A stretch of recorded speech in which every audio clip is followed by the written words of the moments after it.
ಹುಟ್ಟಿದರೆ ಕನ್ನಡ ನಾಡಲು ಹುಟ್ಟಬೇಕು. ನಮಸ್ಕಾರ, ಎಲ್ರಿಗೂ ಸ್ವಾಗತ ಮತ್ತೊಂದು ದೆವ್ವದ ಕಥೆಯೊಂದಿಗೆ. ಎಲ್ಲರೂ ಚೆನ್ನಾಗಿದ್ದೀರಾ ಅಂತ ಅಂದ್ಕೊಂಡಿದ್ದೀನಿ. ಕಥೆನ ಪೂರ್ತಿಯಾಗಿ ಕೇಳಿ, ಆಮೇಲೆ ವಿಡಿಯೋಗೆ ಲೈಕು ಕಮೆಂಟು ಶೇರ್ ಮಾಡಿ, ಹಾಗೆ ಚಾನಲ್ಗೆ ಸಬ್ಸ್ಕ್ರೈಬ್ ಕೂಡ ಮಾಡ್ಕೊಳ್ಳಿ.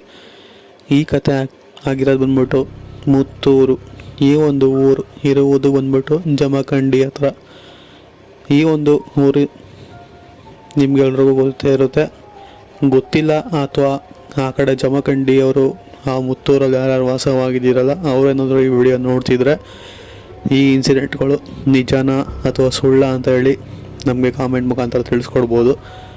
ಈ ಒಂದು ಕತೆ ನನಗೆ ಕೊಟ್ಟರು ಬಂದ್ಬಿಟ್ಟು ಯಶವಂತ್ ಅಂತ ಹೇಳಿ. ಇವರು ಮೂಲತಃ ಅದೇ ಮುತ್ತೂರಿನವರೇ.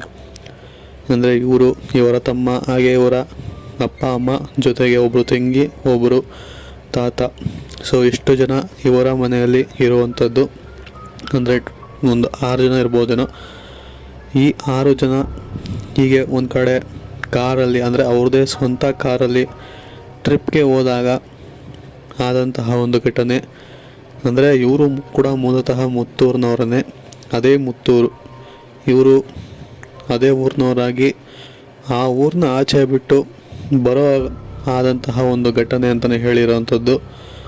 ಅಂದರೆ ಇವರು ಮೂಲತಃ ಮುತ್ತೂರು ಅವರಾಗಿದ್ದರಿಂದ ಇವರು ಅವ್ರ ತಾತ, ಅವ್ರ ತಂದೆ ತಾಯಿ, ತಮ್ಮ ತಂಗಿ ಎಲ್ಲರೂ ಕರ್ಕೊಂಡು ಹೀಗೆ ಒಂದು ಜಾಗಕ್ಕೆ ಹೋಗಿ ಬರೋಣ ಅಂತ ಹೇಳಿ, ಸ್ವಲ್ಪ ದೂರನೇ ಅದು, ಅಲ್ಲಿಂದ ಆ ಜಾಗ ಯಾವುದು ಅಂತ ಹೇಳಿಲ್ಲ, ಬಟ್ ಆದರೂ ಹೋಗಿ ಬರೋಣ, 2-3 ದಿನ ಆಗುತ್ತೆ ವಾಪಸ್ ಬರೋದು ಅಂತ ಹೇಳಿ ಮನೆಯನ್ನೆಲ್ಲ ಬೀಗ ಹಾಕ್ಕೊಂಡು, ಆಮೇಲೆ ಕಾರ್ನಲ್ಲಿ ಎಲ್ಲ ತರಹದ ಪ್ಯಾಕೇಜ್ ಅಥವಾ ಲಗೇಜ್ಗಳನ್ನ ಇಟ್ಬಿಟ್ಟು ನಂತರ ಕಾರ್ನ ಸ್ಟಾರ್ಟ್ ಮಾಡಿಕೊಂಡು ಆ ಒಂದು ಊರಿನ ಗೇಟ್ ಇದೆಯಲ್ಲ, ಅಂದರೆ ಆ ಒಂದು ಊರಿಗೆ ಚೆಕ್ ಪೋಸ್ಟ್ ಥರ ಒಂದು ಗೇಟ್ ಇದೆಯಂತೆ, ಆ ಗೇಟಿಂದ ಆಚೆ ಹೋಗಬೇಕು.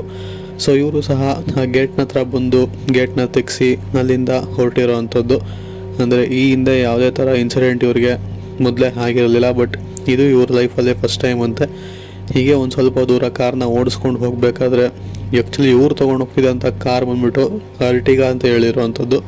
ಅಂದರೆ ಮಾರುತಿ ಸುಜುಕಿಯಲ್ಲಿ ಬರುತ್ತಲ್ಲ ಫ್ಯಾಮಿಲಿ ಕಾರ್, ಆ ಒಂದು ಕಾರ್ನ ತೊಗೊಂಡು ಹೊರಟಿರೋ ಅಂಥದ್ದು ಅಂತ ಇವರು ಹೇಳಿರೋ ಪ್ರಕಾರ.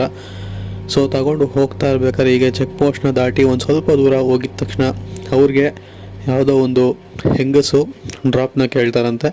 ಅಂದರೆ ಅವ್ರ ಮುಖನೆಲ್ಲ ಒಂಥರ ಮುಚ್ಕೊಂಡಿರ್ತಾರೆ ಕತ್ಲೆಯಲ್ಲಿ. ಈ ಕತ್ಲೆಯಲ್ಲಿ ಮೊದಲೇ ಮುಖ ಕಾಣಲ್ಲ ಅಂಥದ್ರಲ್ಲಿ ಇವ್ರಿಗೆ ದಾರಿನೂ ಕಾಣಲ್ಲ, ಅದು ಹಿಂಗೆ ಮುಖ ಮುಚ್ಕೊಂಡು ಹೋಗ್ತಾ ಇದ್ದಾರಲ್ಲ ಅಂತ ಹೇಳಿ ಇವ್ರಿಗೆ ಸ್ವಲ್ಪ ವಿಚಿತ್ರ ಅನಿಸುತ್ತೆ. ಬಟ್ ಆದರೂ ಶಾಕಿಂಗ್ಲಿ ಅದೇ ಮಹಿಳೆಯವ್ರ ಕಾರ್ಗೆ ಕೈ ಅಡ್ಡ ಹಾಕ್ಬಿಟ್ಟು ಡ್ರಾಪ್ನ ಕೇಳ್ತಾರೆ, ಒಂಚೂರು ನನಗೆ ಡ್ರಾಪ್ ಕೊಡಿ ಅಂತ.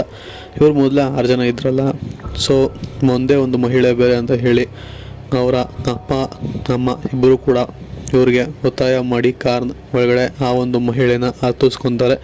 ಕೊನೆಗೆ ಹತ್ತಿಸ್ಕೊಂಡು ಈ ಒಂದು ತಂಗಿ ಇದ್ದಾರಲ್ಲ, ಅಂದರೆ ಇವು ಯಶವಂತ್ ಅವರ ತಂಗಿನ ಹಿಂದೆಗಡೆ ಸಿಟಿಗೆ ಕಳಿಸ್ಬಿಟ್ಟು ಅವ್ರ ತಂದೆ ತಾಯಿ ಪಕ್ಕದಲ್ಲಿ ಕೂರಿಸ್ಕೊತಾರೆ ಆ ಒಂದು ಹೆಂಗಸನ್ನ. ಅವರು ಎಷ್ಟೇ ಮಾತಾಡಿದ್ರು ಕೂಡ ಈ ಒಂದು ಹೆಂಗಸು ಮತ್ತೆ ಪುನಃ ವಾಪಸ್ ಮಾತಾಡೋದಕ್ಕೆ ತಯಾರಿರಲ್ಲ. ಅದು ಅಲ್ಲದೆ ಮುಖ ಕೂಡ ತೋರಿಸ್ತಾನೆ ಇರಲ್ಲ. ಅವರು ಒಂಥರ ವಿಚಿತ್ರವಾಗಿರುತ್ತೆ ಅವರ ಒಂದು ಹಾವಭಾವ ಆಗಿರ್ಬೋದು ಎಲ್ಲನೂ ಕೂಡ. ಹೀಗೆ ಒಂದು ಸ್ವಲ್ಪ ದೂರ ಅಲ್ಲಿಂದ ಒಂದು 2-3 ಕಿಲೋಮೀಟ್ರ್ ಬಂದಮೇಲೆ ಒಂದು ಕಾಡು ದಾರಿನೇ, ಒಟ್ಟಿನಲ್ಲಿ ಕಾಲು ದಾರಿ ಅಂತಲೂ ಹೇಳ್ಬೋದು. ಅಲ್ಲಿ ಸುತ್ತಮುತ್ತ ಲೈಟ್ ಅಂತೂ ಏನೂ ಇಲ್ಲ, ಬಟ್ ಆದರೂ ಒಂಥರ ಒಳಗಡೆ ನಡ್ಕೊಂಡು ಹೋದರೆ ಯಾವುದೋ ಒಂದು ಊರಿಗಂತೂ ಪಕ್ಕ ಹೋಗುತ್ತೆ ಅಂತ ಹೇಳಿರೋ ಅಂಥದ್ದು.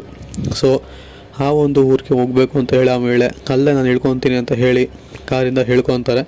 ಹೇಳಿದಾದ್ಮೇಲೆ ಅಂದರೆ ಯಶವಂತ್ ಅವರ ತಂದೆ ಏನಿದ್ದಾರಲ್ಲ, ಅವರು ಅವ್ರ ಪಕ್ಕ ಕೂತಿದ್ರಿಂದ ಹಿಡಿಬೇಕಾದ್ರೆ ಅವ್ರ ಕಾಲನ್ನ ಅಬ್ಸರ್ವ್ ಮಾಡ್ತಾರೆ. ಶಾಕಿಂಗ್ಲಿ ಕಾಲು ಉಲ್ಟಂಪಲ್ಟ ಆಗಿತ್ತು. ಇವರು ತಂದೆ ಅದನ್ನು ನೋಡಿರೋ ಅಂಥದ್ದು. ಅಂದರೆ ಅವ್ರು ಇಳಿದು ಹೋಗ್ಬೇಕಾದ್ರೆ ಯಾವುದೇ ತರಹದ ಸೂಚನೆನ ಯಾರಿಗೂ ಕೂಡ ಹೇಳಲಿಲ್ಲ ಅವ್ರ ತಂದೆ. ಯಾಕೆ ಅಂತಂದರೆ ಗಾಬರಿ ಬೀಳ್ತಾರೆ, ಇಲ್ಲ ನಮಗೆ ಏನಾದ್ರು ತೊಂದರೆ ಆಗ್ಬೋದು, ಇದನ್ನೇನಾದ್ರು ನಾವು ಗೊತ್ತಿಡಿದ್ರೆ ಅಂತ ಹೇಳಿ ಆ ಒಂದು ಕಾಲು ಉಲ್ಟಾ ಆಗಿರೋದನ್ನ ಅವ್ರು ನೋಡಿಬಿಟ್ಟು ಗಾಬರಿಯಲ್ಲಿ ಹಾಗೆ ಕೂತಿರೋ ಅಂಥದ್ದು. ಹೀಗೆ ಒಂದು ಸ್ವಲ್ಪ ದೂರ ಆ ಮಹಿಳೆನ ಬಿಟ್ಟು ಹೋದ್ಮೇಲೆ ಎಲ್ರಿಗೂ ಕೂಡ ಅವರ ಯಶವಂತ್ ಅವರ ತಂದೆ ಈ ಒಂದು ವಿಚಾರನ ತಿಳಿಸ್ತಾರೆ. ಈಗ ಹತ್ತಿ ಕೂತಿದ್ರಲ್ಲ ಒಬ್ಬರು, ಅವ್ರದ್ದು ಕಾಲು ಉಲ್ಟಾ ಆಗಿತ್ತು, ಅವರು ಮನುಷ್ಯರಲ್ಲ, ಇನ್ಫ್ಯಾಕ್ಟ್ ಅದೊಂದು ಗಾಳಿ ಅಂತ ಹೇಳಿರೋ ಅಂಥದ್ದು. ಇದನ್ನು ಕೇಳಿದಂತಹ ಯಶವಂತ್ ಅವ್ರ ತಮ್ಮ, ಅವರ ತಾತ ಆಗಿರ್ಬೋದು ಅಥವಾ ಅವರ ಅಮ್ಮ ತಂಗಿ ಎಲ್ರಿಗೂ ಕೂಡ ಒಂದೇ ಸಮಯ ಗಾಬರಿಯಾಗಿ ಕಾರ್ನ ಸಡನ್ನಾಗಿ ನಿಲ್ಲಿಸ್ಬಿಡ್ತಾರೆ. ಯಶವಂತ್ ಡ್ರೈವ್ ಮಾಡ್ತಿದ್ದ ಕಾರ್ನ ಸಡನ್ನಾಗಿ ನಿಲ್ಲಿಸ್ಬಿಡ್ತಾರೆ. ಸೊ ಅದರಿಂದ ಸುಧಾರಿಸ್ಕೊಳ್ಳೋದಕ್ಕೆ ಕಾರಿಂದ ಇಳಿದು ಸ್ವಲ್ಪ ನೀರು ಕುಡಿದು ಮುಖನೆಲ್ಲ ತೊಳ್ಕೊಂಡು ನಂತರ ಪುನಃ ಕಾರ್ ಒಳಗಡೆ ಹೋಗಿ ಕೂತ್ಕೊತಾರೆ. ಬಟ್ ಅವರು ಮನೆ ಬಿಡೋಕ್ಕಿಂತ ಮುಂಚೆ ದೇವರಿಗೆ ಪೂಜೆ ಮಾಡಿ ಕೊನೆಗೆ ಗಾಡಿಗೂ ಕೂಡ ಪೂಜೆ ಮಾಡಿ ಹೊರಟಿದ್ರಿಂದ ಅವ್ರಿಗೆ ಇಂಥದ್ದು ಒಂದು ಕೆಟ್ಟ ಒಂದು ಕೆಟ್ಟ ಸಿಚುವೇಶನ್ ತಪ್ಪಿಸ್ಕೊಂಡಿದ್ದಾರೆ ಅಂತಲೇ ಹೇಳ್ಬೋದು. ಸೊ ಈ ಥರ ಒಂದು ಇನ್ಸಿಡೆಂಟ್ ಅವರೊಟ್ಟಿಗೆ ಆಗಿರೋವಂಥದ್ದು. ಇದು ಮುತ್ತೂರಿಂದ ಸುಮಾರು ಒಂದು 2-3 ಅಥವಾ 4-5 ಕಿಲೋಮೀಟ್ರ್ ಒಳಗಡೆ ಆಗಿರೋವಂಥದ್ದು. ಇದೇ ಒಂದು ಗಾಬರಿಯ ಅಥವಾ ಇದೇ ಒಂದು ಕೆಟ್ಟ ಗಾಳಿಯ ಇನ್ಸಿಡೆಂಟ್ ಅಂತಲೇ ಹೇಳ್ಬೋದು. ಇದನ್ನು ಮೊದಲು ನೋಡಿದಿರೋವಂಥವ್ರು ಯಶವಂತ್ ಅವರಪ್ಪ, ಅದಾದಮೇಲೆ ಎಲ್ರಿಗೂ ಸಹ ಹೇಳಿರೋವಂಥದ್ದು. ಆದರೆ ಈ ಹಿಂದೆ ಈ ಥರ ಒಂದು ಇನ್ಸಿಡೆಂಟು ಆ ಊರಿನಲ್ಲಿ ಯಾರಿಗೂ ಹಾಗೇ ಇಲ್ಲ. ಬಟ್ ಆದರೆ ಇವ್ರಿಗೆ ಮೊದಲನೇ ಬಾರಿ ಅಂತ ಇವರು ನಮ್ಮೊಟ್ಟಿಗೆ ಕಥೆನ ತಿಳಿಸ್ಕೊಟ್ಟಿರೋವಂಥದ್ದು. ಸೊ ಇದು ಅವ್ರು ಕೊಟ್ಟಿರೋವಂತಹ ಒಂದು ಸತ್ಯ ಕಥೆ ಘಟನೆ ಏನು ಬೇಕಾದರೂ ಹೇಳ್ಬೋದು. ಆ ಊರಿನವ್ರು ಯಾರಾದರೂ ಇದ್ದೀರಾ ಅಂತ ಅಂದರೆ ಸ್ವಲ್ಪ ಕಾಮೆಂಟ್ ಮಾಡಿ ನನಗೆ ತಿಳಿಸ್ಕೊಡಿ. ನಾನು ಆ್ಯಕ್ಚುಲಿ ಜಮಖಂಡಿ ಕಡೆ ಅಷ್ಟೊಂದು ಐಡಿಯಾ ಇಲ್ಲ. ಅವ್ರು ನಮ್ಗೆ ಯಾವ ಥರ ಕೊಟ್ಟಿದ್ದಾರೋ ನಾನು ಕೂಡ ನಿಮ್ಗೆ ಅದೇ ರೀತಿ ತಿಳಿಸ್ಕೊಟ್ಟಿದ್ದೀನಿ ಅಂತ ಹೇಳ್ತಾ, ಈ ಒಂದು ವಿಡಿಯೋ ಇಷ್ಟ ಆಗಿದೆ ಅಂತ ಅಂದ್ಕೊಂಡಿದ್ದೀನಿ ಅಥವಾ ಈ ಒಂದು ಕತೆ ಇಷ್ಟ ಆಗಿದೆ ಅಂತ ಅಂದ್ಕೊಂಡಿದ್ದೀನಿ. ನನ್ನ ವಾಯ್ಸು ಸ್ವಲ್ಪ ಜೋರಾಗಿ ಅಥವಾ ಫಾಸ್ಟಾಗಿ ಕೇಳಿಸ್ತಿರ್ಬೋದು. ನಿಮ್ಮದು ಸ್ವಲ್ಪ ಮೊಬೈಲ್ ಸೆಟ್ಟಿಂಗ್ಸ್ನಲ್ಲಿ ಯೂಟ್ಯೂಬಲ್ಲಿ ಸ್ವಲ್ಪ ವಿಡಿಯೋ ಸೆಟ್ಟಿಂಗ್ನ ಸ್ಲೋ ಮೋಷನ್ಗೆ ಹಾಕ್ಕೊಂಡು ನೋಡಿ ಅರ್ಥ ಆಗಿಲ್ಲ ಅಂತಂದರೆ, ಇಲ್ಲ ಸುಮ್ಮನೆ ವಿಡಿಯೋ ಲೆಂತ್ ಆಯಿತು ಅಂತ ಪೂರ್ತಿಯಾಗಿ ಯಾರು ನೋಡೋದಕ್ಕೆ ಹೋಗೋದಿಲ್ಲ. ಆದ್ದರಿಂದ ಸ್ವಲ್ಪ ಬೇಗನೆ ಕಥೆನ ಹೇಳ್ತಾ ಹೋಗ್ತೀನಿ, ಎಲ್ಲೂ ಕೂಡ ಡ್ರ್ಯಾಗ್ ಮಾಡೋದಿಲ್ಲ. ಈ ಒಂದು ಕತೆ ಇಷ್ಟ ಆಗಿದೆ ಅಂತ ಅಂದ್ಕೊಂಡಿದ್ದೀನಿ.